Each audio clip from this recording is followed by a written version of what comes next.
കട. ഇവിടെ ഉള്ളത് ഈ പുള്ളിക്കാരനാണ് കമ്പി വെടി വെച്ചതിനെ അടിച്ച് ഈ കോലത്തിലാക്കിയത്.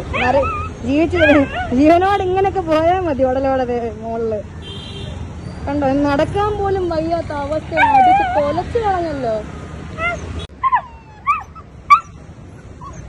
പിന്നെ കണ്ടത് ഇങ്ങനെയാണ് അടിച്ചോടിച്ചത്. ഇവിടെ ഉള്ള കടയിലെ ആൾക്കാർ അടിച്ചോടിച്ചതിന് ഈ കോലത്തിലാക്കി ഇട്ടിരിക്കുക. മനുഷ്യന്മാരാന്നും പറഞ്ഞിട്ട് പട്ടികള്. എൻ്റെ പേര് ഷെൽന എന്നാണ്. ഞാനിപ്പോൾ പറയാൻ പോകുന്നത് ഇന്ന് ഞാൻ ലൈവായിട്ട് കണ്ട ഒരു വളരെയധികം ഹാർട്ട്ലെസ് ആയിട്ട് ഉള്ളൊരു ആക്ടിനെ പറ്റിയിട്ടുള്ള കാര്യം പറയാൻ വേണ്ടിയിട്ടാണ്. ഞാനിന്ന് ഇവിടെ ഒരു പട്ടീനെ ആരോ കൊണ്ട് ഡംപ് ചെയ്തു. അപ്പം ഞാൻ അതിനെ എടുത്തിട്ട് ഇതുപോലെ വെറ്റിനറി ക്ലിനിക്കിൽ കൊണ്ടുപോയിട്ട് അതിൻ്റെ ബേസിക് ആയിട്ടുള്ള കാര്യങ്ങൾ, ജനറൽ ചെക്കപ്പ് എല്ലാം ചെയ്യാൻ വേണ്ടി കൊണ്ടുപോയി. അതെല്ലാം കഴിഞ്ഞ് ഞാൻ പുറത്തേക്ക് ഇറങ്ങിയപ്പം പുറത്തുനിന്നൊരു പട്ടി എന്തോ അടി കിട്ടിയോ, എന്തോ വലിയൊരു ഉപദ്രവം കിട്ടി കരയുന്ന പോലത്തെ വലിയൊരു ഒച്ച വെച്ച് ഭയങ്കരമായിട്ട് കരയുന്നത്. അപ്പോൾ ഞാൻ ഇറങ്ങി ഓടിപ്പോയി നോക്കിയപ്പം ഒരു തയ്യക്കടയിലെ ആള്, ആ പുള്ളിക്കാരന് വലിയൊരു ഇരുമ്പ് വടി വെച്ച് അതിനെ അടിച്ചിട്ട് അത് അവിടെ കിടന്ന് പെടയുന്നതാണ് ഞാൻ കാണുന്നത്. അപ്പം തന്നെ ഞാൻ ഓടിപ്പോയിട്ട് ഞാൻ പറഞ്ഞു എന്താ ചെയ്യുന്നത്, ഞാൻ കുറേ ചോദിച്ചു. അപ്പം ഇവർ പറയുന്നത് അവരെയൊക്കെ പട്ടി കടിക്കാൻ വന്നു, ആരൊക്കെയോ പട്ടി കടിച്ചു എന്നൊക്കെയാണ് പറയുന്നത്. ഞാൻ അവിടെ ആരെയും പട്ടി കടിക്കുന്നതൊന്നും ഞാൻ കണ്ടില്ലായിരുന്നു. ഞാൻ അങ്ങനത്തെ ഒന്നും ഞാൻ കണ്ടില്ല. പക്ഷെ ആ പുള്ളിക്കാരൻ്റെ കടയുടെ അങ്ങോട്ട് ഓട്ടോ സ്റ്റാൻഡിൽ നിന്ന് ഓടിച്ചു വിട്ടിട്ട് ആ പുള്ളിക്കാരൻ്റെ കടയുടെ അവിടെ എന്തോ പേടിച്ച് പോയി ഇരുന്നപ്പോഴാണ് ഈ പട്ടിയെ ഇയാൾ തലയ്ക്ക് ഇരുമ്പ് വെടി വെച്ച് അടിച്ചത്. അല്ലാതെ അയാൾ ഉപദ്രവിക്കാൻ പോയപ്പോഴോ ഒന്നുമല്ല സംഭവിച്ചത്. പിന്നെ ഇയാൾക്ക് ഒരു റൈറ്റും ഇല്ല ഇങ്ങനത്തെ ഒരു സംഭവം നടന്നിട്ട്. അയാൾക്ക് ഇപ്പം കടിച്ചെങ്കിൽ പോലും തന്നെ അതിനെ കൊല്ലാനുള്ളൊരു അവകാശം ആർക്കും ഇല്ല ഈ ലോകത്ത്. മനുഷ്യനെ ആണേലും ഒരു മൃഗങ്ങളെ ആണേലും. ഞാൻ അങ്ങനെ വിശ്വസിക്കുന്ന ഒരാളാണ്. അതുകൊണ്ടാണ് ഞാൻ പ്രതികരിച്ചത്. ഞാൻ അവിടെ ഒരു ഗ്രൂപ്പ് ഓഫ് പീപ്പിളാണ് എനിക്കെതിരായിട്ട് നിന്നത്. ഞാൻ മാക്സിമം ഞാൻ കുറേ നല്ല രീതിക്ക് പറഞ്ഞു തന്നു. പിന്നെ വെറ്റിനറി ഹോസ്പിറ്റലിലെ തൊട്ട് മുമ്പിലാണ് ഈ സംഭവം നടക്കുന്നത്. അപ്പം ഞാൻ വെറ്റിനറി ക്ലിനിക്കിൽ ചെന്നു. ഞാൻ അവിടുത്തെ ഡോക്ടറിൻ്റെ അടുത്ത് പറഞ്ഞു. ഞാൻ അവിടെ അടുത്ത് പോയിട്ട് ഞാൻ പ്ലീഡ് ചെയ്തു, ഞാൻ കെഞ്ചി അവരുടെ അടുത്ത്. ഞാൻ ചോദിച്ചു ഇതുപോലെ ഒന്ന് വന്ന് നോക്കാമോ മാഡം, ഇവിടെ ഇതുപോലെ ഒരു പുള്ളിക്കാരന് കമ്പി വെടിവെച്ചിട്ട് അതിനെ അടിച്ചിട്ട് അതിനെ എണീക്കാൻ പോലും വയ്യ, അതിന് നടക്കാനോ ഒന്നിനും പറ്റുന്നില്ല, പ്ലീസ് ഒന്ന് നോക്കാൻ. അപ്പം അവർ പറയുന്നു അവർക്ക് ഇതൊന്നും ഏൽക്കാൻ പറ്റില്ല, എന്തൊക്കെയോ പ്രശ്നമാവും. ഇവർ പിന്നെ എന്തിനാണ് ഇവരൊക്കെ ഈ വെറ്റിനറി ഡോക്ടർ എന്ന് പറഞ്ഞ ഒരു സംഭവത്തിലോട്ട് തിരിഞ്ഞെന്ന് മനസ്സിലാവില്ല. വെറുതെ പേരിന്റെ കൂടെ MBBS എന്ന് ചേർക്കാൻ വേണ്ടി മാത്രമാണ് ഇവർ വെറ്റിനറി എടുക്കുന്നത്, ഇതുപോലത്തെ ആൾക്കാർ. അതിനുവേണ്ടി മാത്രം.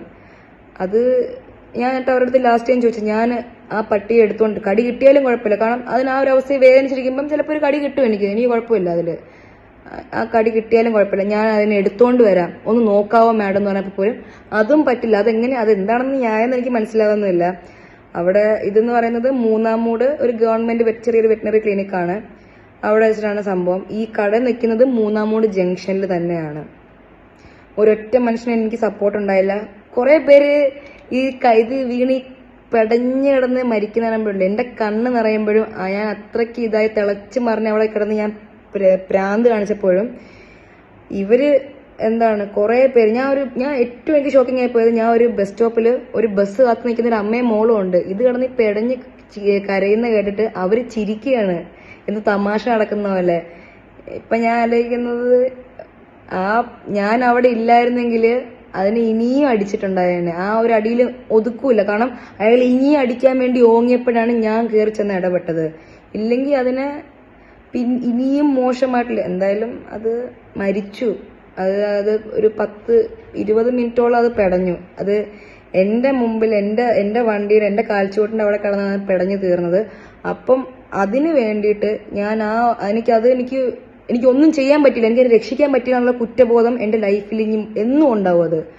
അപ്പം അതിന് വേണ്ടിയിട്ട് എനിക്ക് എന്തെങ്കിലും ചെയ്യാൻ പറ്റുന്നൊരു കാര്യം എന്തായാലും കുഴപ്പമില്ല, അതിനു വേണ്ടി ഞാൻ ഫുൾ കൂടെ ഉണ്ടാവും. ഞാൻ വിറ്റ്നസ് ആണ്, ഞാനിത് നേരിട്ട് കണ്ടു.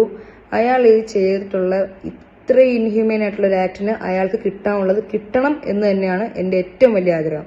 പിന്നെ ഇതിനകത്ത് ഏറ്റവും ഡിസ്റ്റർബിംഗ് ആയിട്ട് എനിക്ക് തോന്നിയൊരു കാര്യം എന്ന് പറയുമ്പം, ആളുടെ അടുത്ത് ഞാൻ അത് കൺഫ്രണ്ട് ചെയ്ത് ആളുടെ അടുത്ത് ഞാൻ പറഞ്ഞു നിങ്ങളിത് ചെയ്തില്ലെന്ന് പറഞ്ഞപ്പോൾ ആള് ഭയങ്കര എന്തോ വലിയൊരു കാര്യം ചെയ്ത പോലെ, എന്തോ ഒരു നന്മ ചെയ്ത പോലെ, നാട്ടുകാർക്ക് വേണ്ടി എന്തോ ഒരു നന്മ ചെയ്തതുപോലെയാണ് ആ ഒരു പാവം പട്ടിനെ കൊന്ന കാര്യം ഇയാൾ പറയുന്നത്.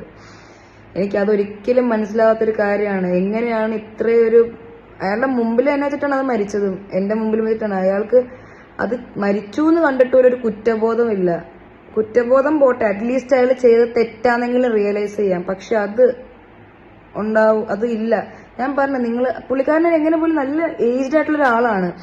ആൾക്ക് എങ്ങനെ പോലും ഒരു 60 above 65 above എന്തോ ഉണ്ടെന്നാണ് എനിക്ക് തോന്നുന്നത്.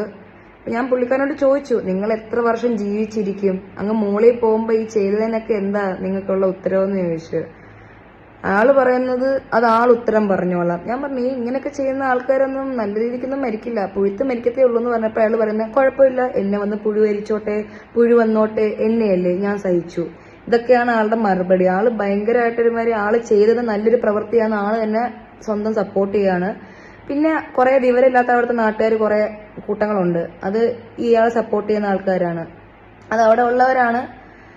അപ്പം അവർക്ക് എന്ത് തെണ്ടിത്തരം കാണിച്ചാലും അയാളെ സപ്പോർട്ട് ചെയ്യാൻ കുറെ പേരുണ്ടെന്ന് എനിക്ക് മനസ്സിലായി. ഞാൻ അവിടെ ഒറ്റയ്ക്കാണെന്ന് എനിക്ക് മനസ്സിലായിട്ട് തന്നെയാണ് ഞാൻ അവിടെ നിന്നതും.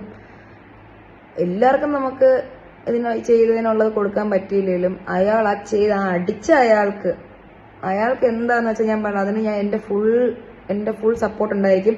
ഞാൻ ഒരിക്കലും ഇതിന് പിന്മാറത്തില്ല, ഞാൻ ഉണ്ടായിരിക്കും. ഏത് എക്സ്റ്റെന്റ് വരെ ഞാൻ അതിന് പോകാൻ റെഡിയാണ്. തെരുവ് നായ്ക്കളുടെ കസ്റ്റോഡിയൻ കോർപ്പറേഷൻ സെക്രട്ടറി ആയതിനാൽ തന്നെ ഇതിൽ തുടർ നടപടികൾ എടുക്കുവാൻ വോക്കൽ സംഘടന കോർപ്പറേഷന് നിർദ്ദേശം നൽകിയിട്ടുണ്ട്. 24 മണിക്കൂറിനുള്ളിൽ പോസ്റ്റ്മോർട്ടം ഉൾപ്പെടെയുള്ള നടപടികൾ എടുത്തില്ലെങ്കിൽ കോർപ്പറേഷനും പോലീസും വെറ്ററിനറി ഡോക്ടറും നായയെ തല്ലിക്കൊന്നവനും കോടതി നടപടികൾ നേരിടേണ്ടി വരും. കാരണം ശബ്ദമില്ലാത്ത ഈ മിണ്ടാപ്രാണികളുടെ ശബ്ദമായി ഞങ്ങൾ നിങ്ങൾക്ക് പുറകെയല്ല, നിങ്ങളുടെ തലയ്ക്ക് മീതയുണ്ട്.